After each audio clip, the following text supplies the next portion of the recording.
અને હવે વાત કરીશું દ્વારકાની તો દ્વારકા જિલ્લા કોંગ્રેસ પ્રમુખ પાલભાઈ આંબલિયાએ મુખ્યમંત્રીને પત્ર લખીને જિલ્લાના શિક્ષણ વ્યવસ્થાની ગંભીર હાલત અંગે ધ્યાન દોર્યું છે।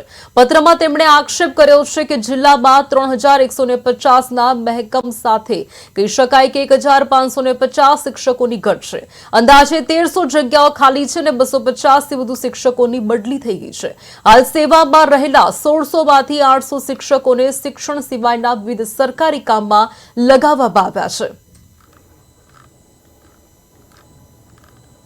શિક્ષકોનું 3150 શિક્ષકોનું જે મહેકમ મંજૂર થયેલું છે એની સામે અત્યારે 1300 શિક્ષકોની ઓલરેડી ઘટ છે।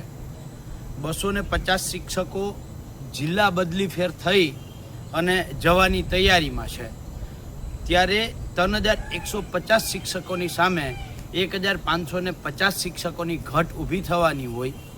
બાકી જે 1600 શિક્ષકો વધે છે એમાંથી 800 શિક્ષકો એવા છે કે જેને પાસેથી સરકાર શિક્ષણ સિવાયનું અન્ય કામ સતત કરાવ્યા રાખે છે।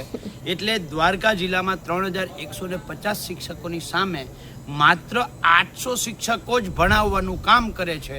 ત્યારે સવાલ એ થાય છે કે રાજ્ય સરકારે જે સ્લોગન આપ્યું છે કે ભણશે ગુજરાત, પીટી શિક્ષકોની ભરતી બંધ કરી દીધી છે, તો ખેલશે કેવી રીતે ગુજરાત?